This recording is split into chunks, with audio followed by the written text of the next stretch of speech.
हमारे शरीर के अलग अलग हिस्से मिलकर एक साथ काम करते हैं, कैसे वह जानेंगे हम आज के चैप्टर में। So this is Arshita Chauhan और आज हम मैथ करेंगे क्लास 10th का चैप्टर कंट्रोल एंड कोऑर्डिनेशन, जिसका मतलब होता है हमारे शरीर के अलग अलग हिस्सों का मिलकर एक साथ काम करना। और ये होता है स्टिमुलाई मिलने पर। अब ये क्या होता है? Stimuli change in the environment to which an organism response. इससे हमारी बॉडी रिएक्ट करती है, जिसे बोलते हैं response, reaction of an organism to a stimulus. जैसे तुमने किसी गरम गरम समोसे को खाने के लिए टच किया और वो इतना गरम था कि तुमने हाथ झट से पीछे कर लिया। तुम्हारे हाथ को उसका गरम लगना तो स्टिमुलाई है और तुम्हारे हाथ का झट से पीछे होना रिस्पॉन्स है। अब coordination, working together of various body parts to respond to a stimuli. तुम्हारे सामने समोसा रखा है, तुम उसको देते हो, निहारते हो, उसकी अरोमा लेते हो और हाथ से उठाकर उसकी एक बाइट लेते हो। तो इसके अंदर तुम्हारी आईज, नोज, हैंड्स और यहाँ तक कि तुम्हारा मुंह भी काम कर रहा है। इसे बोलते हैं कोऑर्डिनेशन। मुंह चलाते चलाते ही तुमने एक बाइट और हाथ से तोड़ लिया। दोनों चीज तुमने साथ में की। तुम्हारे ब्रेन साथ में सिग्नल्स भेज रहा है कि एक बाइट और तोड़ ले, बाइट खत्म होते ही खा लेना। और यही तो कोऑर्डिनेशन है। जैसे हम इंसान यानी ह्यूमंस, एनिमल्स है, तो अब हम पढ़ेंगे कोऑर्डिनेशन इन एनिमल्स।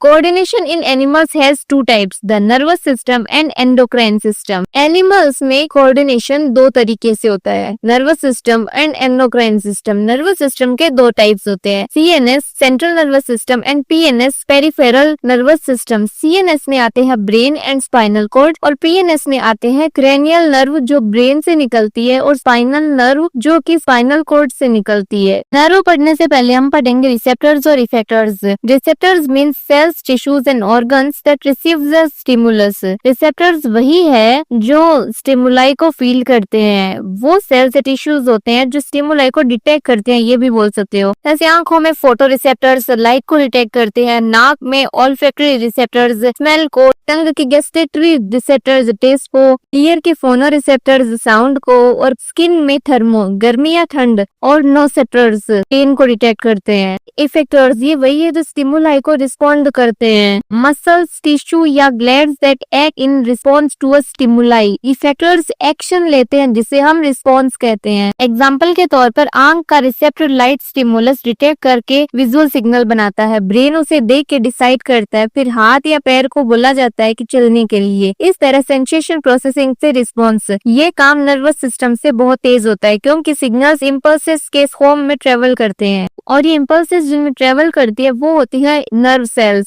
तो अब हम पढ़ेंगे नर्व सेल्स और neuron. Nerve, a nerve is a bundle of fibres that carries signals between the brain and the other parts of the body in balance sensation movements and other bodily functions.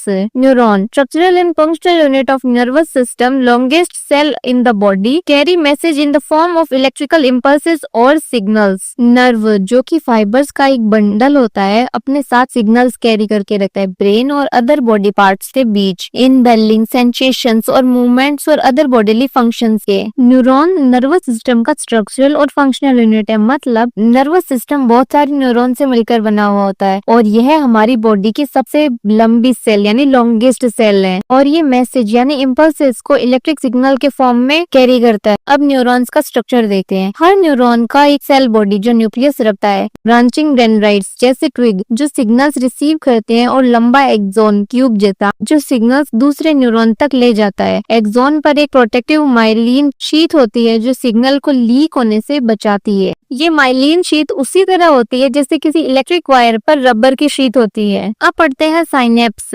Microscopic gap between two neurons. The role of the synapse is to transmit the electrical impulse from one neuron to another. As a synapse, the electrical impulse causes the release of chemicals, neurotransmitters, from the nerve ending of one neuron. These chemicals cross the synaptic gap and reach cylindric tip of next neuron, generating a new electrical impulse in that neuron. जब एक neuron impulse लेके आगे बढ़ना चाहता है तो impulse एक neuron के एंड एक्सोन टिप से केमिकल न्यूरोट्रांसमीटर्स रिलीज करता है। ये केमिकल्स सिनेप्टिक गैप के थ्रू न्यू नेक्स्ट न्यूरॉन के डेंड्राइट तक जाते हैं और वहाँ न्यू इलेक्ट्रिकल सिग्नल बनाते हैं। साइनेप्स माइक्रोस्कोपिक गैप है जो दो न्यूरॉन्स के बीच जहाँ ये केमिकल सिग्नलिंग होता है। अब हम पढ़ेंगे transmission of impulse between Q neurons. ये तुम रीड कर लेना, मैं इसे एक्सप्लेन कर देती हूँ। स्टिमुलस से सेंसरी न्यूरॉन एक्साइट होता है। इम्पल्स एक्सोन से ट्रेवल करके नर्व एंडिंग्स में केमिकल्स रिलीज करता है। केमिकल्स साइनेप्स क्रॉस करते हैं, अगले न्यूरॉन में इलेक्ट्रिकल इम्पल्स बनता है। इस तरह इंफॉर्मेशन सीएनएस से बॉडी के मसल्स या ग्लैंड्स तक जाती है। अब हम देखेंगे types of neurons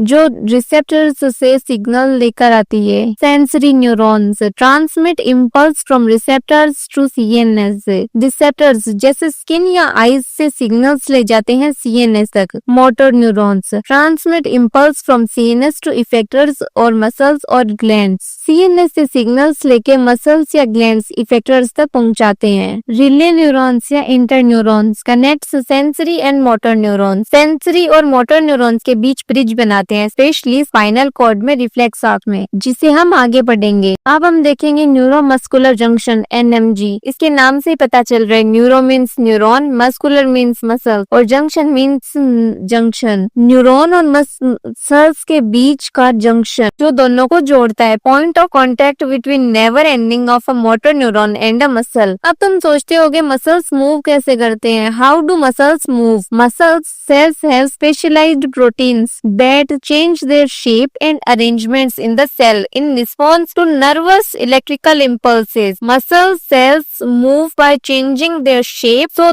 that they shorten. तो इसमें मैंने पूछा है कि मसल्स मूव कैसे करते हैं। हमारे शरीर के मसल सेल्स में स्पेशलाइज्ड प्रोटीन्स होते हैं। जब भी तुम कोई ऑर्डर देते हो तो तुम्हारे नर्वस इलेक्ट्रिकल इम्पल्सेस उन प्रोटीन्स को अलग शेप और अरेंजमेंट देकर चेंज कर देते हैं। तो मसल सेल्स मूव होकर अपनी शेप चेंज करके छोटी हो जाती है। That's how your muscles move. अब हम देखेंगे type of actions.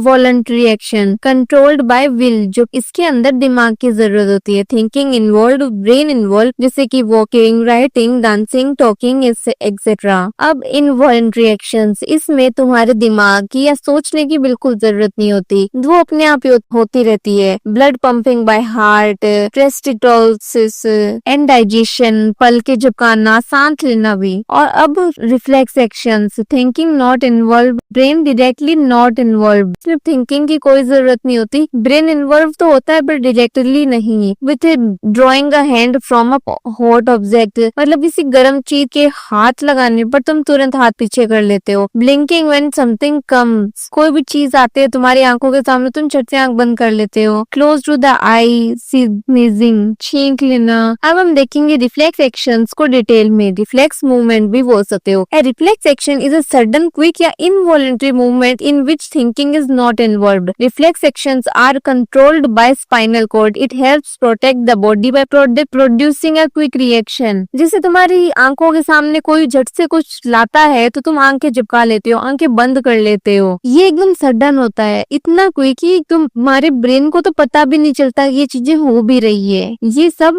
Spinal cord he control करती है। अब देखते हैं reflex arc, path followed by nerve impulses in a reflex action. Reflex action जिन पाथ से होता है उसे रिफ्लेक्स आर्क बोलते हैं। अब रिफ्लेक्स आर्क को समझते हैं हम कि जैसे तुमने किसी गर्म कॉफी के कप को टच किया तो तुम्हें स्टिमुलाई मिली। स्टिमुलाई से तुम्हारे थर्मो रिसेप्टर्स ने सेंसरी न्यूरॉन को कहा और सेंसरी न्यूरॉन भाग के जाकर स्पाइनल कॉर्ड को बोला। स्पाइनल कॉर्ड यानी कि इंटर न्यूरॉन ने मोटर न्यूरॉन को बोला। मोटर न्यूरॉन ने इफेक्टर्स यानी मसल्स को ऑर्डर दिया और तुमने हाथ को मूव कर लिया तुरंत, मतलब तुमने रिस्पॉन्स किया। ऐसे ही होता है reflex action. Reflex arcs are involve in animals to enable rapid involuntary response to harmful stimuli, providing a survival advantage. Reflex arc animals या humans में rapid या involuntary responses किसी भी harmful stimuli से बचने के लिए जो response हम देते हैं उससे बचने के लिए survival advantage provide करती है, बचने के लिए हमारे लिए फायदा। These pathways located in the spinal cord, ये spinal cord में होती है। Skips the brain's complex processing, ये ब्रेन की कॉम्प्लेक्स प्रोसेसिंग को स्किप कर करती है, allowing for quicker reactions to potentially harmful situations। ये harmful situations के अंदर क्विक रिस्पॉन्स देती है potentially. Reflex are formed mainly in the spinal cord, ये स्पाइनल कॉर्ड के अंदर होती है। Reflex are considered more efficient for quick response, ये क्विक रिस्पॉन्स के लिए मोर एफिशिएंट कंसिडर की जाती है because they skip the brain complex processing, वो ब्रेन की कॉम्प्लेक्स प्रोसेसिंग को स्किप करती है। Allows the instant reactions through the spinal cord, spinal cord के थ्रू ये इंस्टेंट रिएक्शन को अलाउ करती है। रिड्यूसेस रिस्पॉन्स टाइम सिग्निफिकेंटली, मतलब ये रिस्पॉन्स टाइम को भी रिड्यूस करती है। अब हम पढ़ेंगे ब्रेन, जो कि हमारी बॉडी का कंट्रोल सेंटर है। ब्रेन के 3 टाइप है, fore brain, mid brain and hind brain, और हाइपोथैलेमस फोर ब्रेन का ही पार्ट है। फोर ब्रेन हमारे ब्रेन का लार्जेस्ट पार्ट,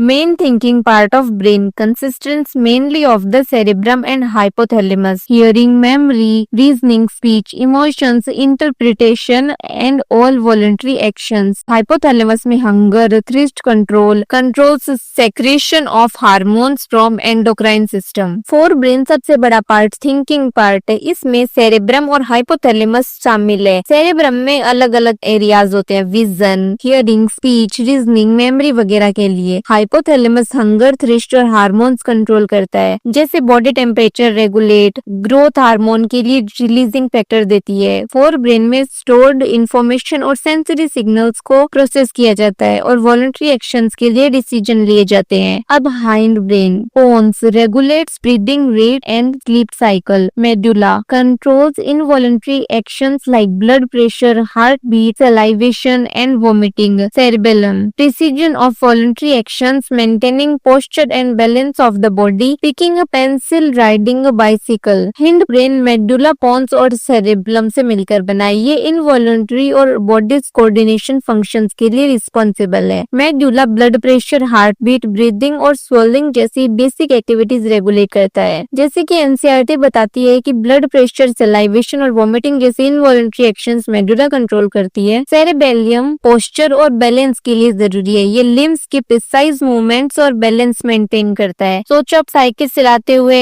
या पेंसिल पकड़ रहे हो, अगर सेरेबेलम फेल हो जाए हम चल नहीं पाएंगे, बैलेंस भी नहीं कर पाएंगे। पोन्स ब्रीदिंग और स्लीप साइकिल रेगुलेट करता है, ये ब्रेन स्टेम का पार्ट है। Mid brain connects fore and hind brain, controls some involuntary actions with hind brain. Mid brain fore brain और हाइंड ब्रेन को जोड़ने वाला पार्ट कुछ इनवॉलंटरी एक्शंस में हेल्प करता है। ब्रेन हमारी बॉडी का कंट्रोल सेंटर है, तो उसकी प्रोटेक्शन भी बहुत इंपॉर्टेंट होती है। हम बाहर से अंदर की तरफ पढ़ेंगे। सबसे पहले होती है क्रेनियम, जो कि हड्डियों का कल का ही पार्ट है। उसके बाद ही होते हैं 3 थिन मेम्ब्रेन्स, जिसे मेनिंजेस कहते हैं। फिर होती है सेरेब्रोस्पाइनल फ्लूइड CSF, जो कि शॉक को अब्सॉर्ब करता है, टू एब्सॉर्ब एनी शॉक। आप देखते हैं प्रोटेक्शन ऑफ स्पाइनल कॉर्ड, इसे भी बाहर से अंदर की तरफ पढ़ेंगे। सबसे पहले होते हैं वर्टिब्रल कॉलम, उसके बाद होते हैं 3 थिन मेम्ब्रेन्स, जिसे मेनिंजेस बोलते हैं। फिर होती है cerebrospinal fluid CSF, to absorb any shock, किसी शॉक को अब्सॉर्ब करने के लिए। इन दोनों को तुम इस फोटो में देख के आराम से समझ सकते हो। अब हम पढ़ेंगे कोऑर्डिनेशन इन एनिमल्स का दूसरा part, endocrine system. Network of endocrine glands that produce and releases hormones. ये एंडोक्राइन ग्लैंड्स का एक नेटवर्क होता है जो हार्मोन प्रोड्यूस और रिलीज करती है। अब ये हार्मोन्स क्या होते हैं? Chemical substances that acts like messenger molecules in the body. Chemical के ऐसे सब्सटेंस जो हमारी बॉडी के अंदर मैसेंजर मॉलिक्यूल्स की तरह एक्ट करते हैं। एनिमल्स में केमिकल कोऑर्डिनेशन के लिए एंडोक्राइन ग्लैंड्स इंपॉर्टेंट है। एंडोक्राइन ग्लैंड्स हार्मोन्स बनाते हैं जो ब्लड के थ्रू बॉडी डिस्टेंट सेल्स तक मैसेज भेजते हैं। हार्मोन्स केमिकल मैसेंजर्स है जो स्पेसिफिक टारगेट सेल्स पर इफेक्ट करते हैं। हमारी बॉडी में कुछ मेजर ग्लैंड्स हैं, ये तुम रीड कर लेना, मैं इसे एक्सप्लेन कर देती हूँ। पिट्यूटरी ग्लैंड, मास्टर ग्लैंड, जो दिमाग के नीचे हाइपोथैलेमस से कंट्रोल होती है। पिट्यूटरी से ग्रोथ हार्मोन GH निकलता है जो पूरे शरीर की ग्रोथ रेगुलेट करता है। GH के ज्यादा या कम होने से हाइट इफेक्ट होती है। डेफिशिएंसी से ड्वार्फिज्म, एक्सेस से गिगेंटिज्म होता है। एनसीईआरटी एग्जांपल, अगर बचपन में GH कम हुआ तो ड्वार्फिज्म हो सकता है। थायराइड ग्लैंड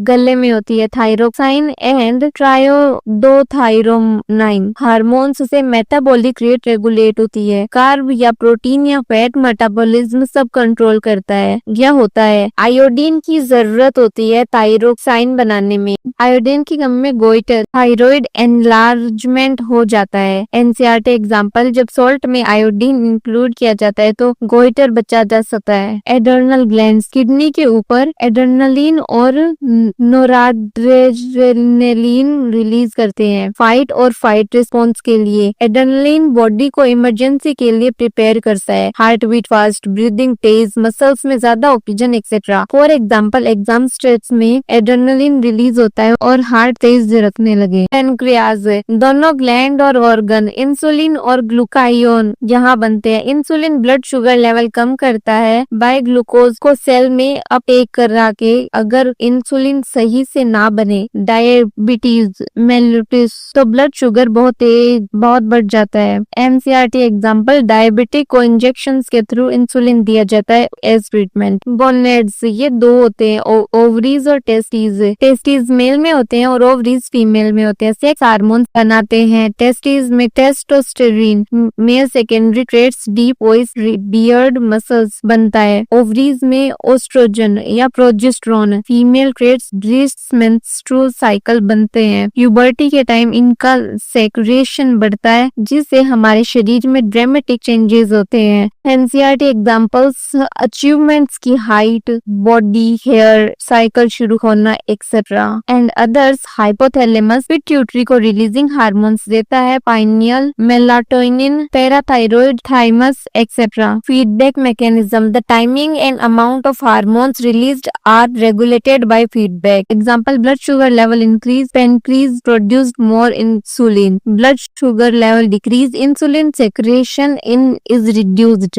इन हार्मोन्स का बैलेंस फीडबैक मैकेनिज्म से होता है। जैसे एनसीईआरटी में लिखा है कि ब्लड शुगर अगर बढ़ जाए तो पेनक्रीज एक्स्ट्रा इंसुलिन बनाता है। शुगर गिरते ही इंसुलिन अमाउंट कम हो जाता है। इसी तरह हाइपोथैलेमस या जॉइंट फीडबैक लूप्स में मैनी हार्मोन्स को रेगुलेट करते हैं। ये फीडबैक इंश्योर करता है कि हार्मोन्स ना तो ओवर प्रोड्यूस हो जाए या अंडर प्रोड्यूस। ये हमारे घर में लगे गीजर की तरह होता है। जैसे गर्म पानी होते ही गीजर ऑटोमेटिकली बंद हो जाता है और गर्म पानी निकलते ही गीजर ऑटोमेटिकली ऑन हो जाता है। इस टेबल में मैंने सभी हार्मोन्स को कंपाइल कर दिया जिसे तुम पॉज करके रीड कर लेना। अब देखते हैं coordination in plants. The stimulus is not transmitted through a nervous system like in animals. Instead it's communicated through a combination of electrical and chemical signals. These signals travel from cell to cell. Plants में nervous system नहीं होता मगर उनमें भी stimuli response systems होते हैं। ये chemical और इलेक्ट्रिकल सिग्नल्स के थ्रू होते हैं जो एक सेल से दूसरी सेल में ट्रेवल करते हैं। मूवमेंट्स इन प्लांट्स दो टाइप के होते हैं, नेस्टेड मूवमेंट और ट्रॉपिक मूवमेंट। अब हम देखेंगे tropic movement. Growth movement of a plant part in response to external stimuli is called tropism. Tropic movement is growth dependent. Direction of stimulus determines the direction of response. Growth of plants towards stimulus, positive tropism. Growth of plants away from stimulus, negative tropism. ये tropic movements ये growth dependent movements होते हैं जहाँ plant का growth किसी external stimulus की direction में होता है। एग्जांपल्स है फोटोट्रॉपिज्म, लाइट से मूवमेंट, जियोट्रॉपिज्म या ग्रेविट्रॉपिज्म, ग्रेविटी से मूवमेंट, हाइड्रोट्रॉपिज्म, वाटर से मूवमेंट, सिग्मोट्रॉपिज्म, टच से मूवमेंट और कीमोट्रॉपिज्म, केमिकल्स जैसे पोलन ट्यूब ग्रोथ से मूवमेंट। अगर प्लांट स्टिमुलेट की तरफ ग्रो करे तो पॉजिटिव ट्रॉपिज्म है, स्टिमुलस से दूर मूव करे तो नेगेटिव ट्रॉपिज्म है। फोटोट्रॉपिज्म में जब लाइट एक तरफ से पड़ती है तो ऑक्सीजन हार्मोन शेडी साइड में एक्यूमुलेट होता है और वहां से सेल्स ज्यादा एलोंगेट करते हैं जिससे स्टेम लाइट की तरफ बेंड हो जाता है। ऑक्सीजन से ही एरियल रूट लाइट से अपोजिट ग्रो करते हैं। रूट्स में ऑक्सीजन अपोजिट इफेक्ट करता है। इसी तरह पॉजिटिव जियोट्रॉपिज्म में जड़ अर्थ के सेंटर की तरफ ग्रो करती है जबकि स्टेम नेगेटिव जियोट्रॉपिज्म में ऊपर ग्राउंड की तरफ ग्रो करता है। हाइड्रोट्रॉपिज्म में जड़ मॉइस्ट सोइल की तरफ ग्रो करती है। थिग्मोप्रोटिज्म में जिस तरफ सपोर्ट होता है यानी सपोर्ट की तरफ रैप होता है जिससे क्लाइंबिंग प्लांट टेंगल्स। फोटोट्रॉपिज्म का एक सीक्वेंस डायग्राम तुम फोटो में देख सकते हो। अब देखेंगे nastic movement. Growth in independent movement. Example है when we touch the leaves of a sensitive plant like Mimosa pudica, जिसे हम छुई में भी बोलते हैं, they fold, क्योंकि टच करते ही पत्तियों से पानी बाहर निकल जाता है। नास्टिक मूवमेंट्स ये ग्रोथ इंडिपेंडेंट मूवमेंट है। नास्टिक मूवमेंट्स ये growth independent rapid non directional movements होते हैं, जिसे प्लांट सेंसिटिव रिएक्शंस भी कहते हैं। एग्जाम्पल जैसे मैंने बताया अभी कि mimosa pudica, touch me not भी बोल सकते हो तुम कि टच मी नॉट, की लीव्स जब छुई जाती है तो पलक झपककर फोल्ड हो जाती है। इस मूवमेंट में प्लांट का कोई स्पेसिफिक स्टिमुलस डायरेक्शन मैटर नहीं करता और ये टेम्पररी और रिवर्सेबल होता है। आप देखेंगे difference between tropic movements and nastic movements. Response to stimulus की बात करें तो ट्रॉपिक मूवमेंट्स में अनडिरेक्शनल रिस्पॉन्स होता है और नास्टिक मूवमेंट्स में नॉन डायरेक्शनल रिस्पॉन्स होता है। डिपेंडेंसी और ग्रोथ की बात करें तो ट्रॉपिक मूवमेंट्स में ग्रोथ डिपेंडेंट मूवमेंट्स होते हैं और नास्टिक मूवमेंट्स में ग्रोथ इंडिपेंडेंट मूवमेंट्स होते हैं। नेचर ऑफ मूवमेंट की बात करें तो ट्रॉपिक मूवमेंट में परमानेंट एंड इरिवर्सिबल होता है और नास्टिक मूवमेंट में टेम्पररी एंड रिवर्सिबल होता है। अकरनेस इन प्लांट्स की बात करें तो ट्रॉपिक मूवमेंट्स हर प्लांट्स में होता है और nastic movements found only in a few specialised plants. Speed of movement की बात करें तो ट्रॉपिक मूवमेंट स्लो एक्शन है और नास्टिक मूवमेंट इमीडिएट एक्शन है। अब देखते हैं एनिमल्स एंड प्लांट्स के कोऑर्डिनेशन में डिफरेंस है। एनिमल्स में specialised tissues for conduction of information है। एनिमल्स में इंफॉर्मेशन की कंडक्शन के लिए न्यूरॉन्स होते हैं। The movement happens due to because of specialised proteins in muscles और ये मूवमेंट मसल्स के स्पेशलाइज्ड प्रोटीन्स के कारण होती है। Plants no specialised tissue for conduction of information है। इंफॉर्मेशन की कंडक्शन के लिए कोई स्पेशलाइज्ड टिश्यू नहीं होता।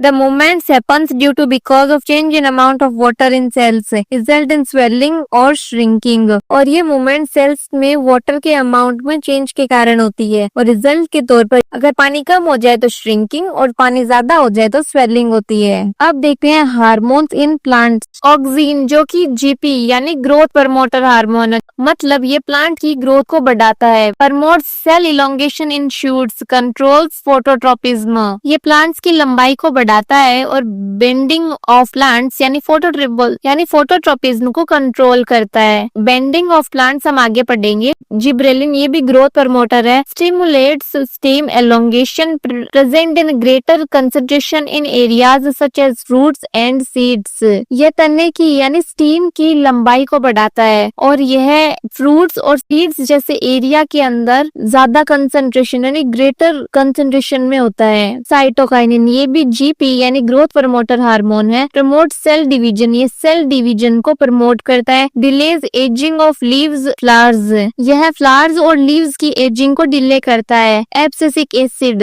जिसे स्ट्रेस हार्मोन भी बोलते हैं, यह ग्रोथ इंड्यूसिंग है यानी ये प्लांट की ग्रोथ को कम करता है। Causes stomata to close, maintains dormancy in seeds, wilting of leaves. Abscisic acid जिसे स्ट्रेस हार्मोन भी कहते हैं, यह जीआई यानी ग्रोथ इनहिबिटर हार्मोन है। Causes stomata to close, maintains dormancy in seeds, wilting of leaves. Stomata close इसी की वजह से होता है, यह सीड्स में डोरमेंसी को मेंटेन रहता है और विल्टिंग ऑफ लीव्स भी इसी की वजह से होती है। अब देखते हैं bending of plants. When light falls on a plant from one side, auxin moves and accumulate on the shaded side. Auxin stimulates cell growth, so cell on shadow side elongate and stem bends towards light. जैसे lamp एक side से आती है, oxygen दूसरी side कोलेंकुलस को elongate करता है और प्लांट धीरे धीरे लाइट की तरफ ग्रो करता है। अगर तुमने ये वीडियो अभी तक देखा है तो तुम्हें ये चैप्टर कंफर्म याद हो गया होगा। बस एक बार एनसीईआरटी की रीडिंग जरूर लगा लेना और अगला चैप्टर कौन सा पढ़ना है कमेंट में जरूर लिख देना। आज के लिए इतना। Stay tuned for more conceptual science videos.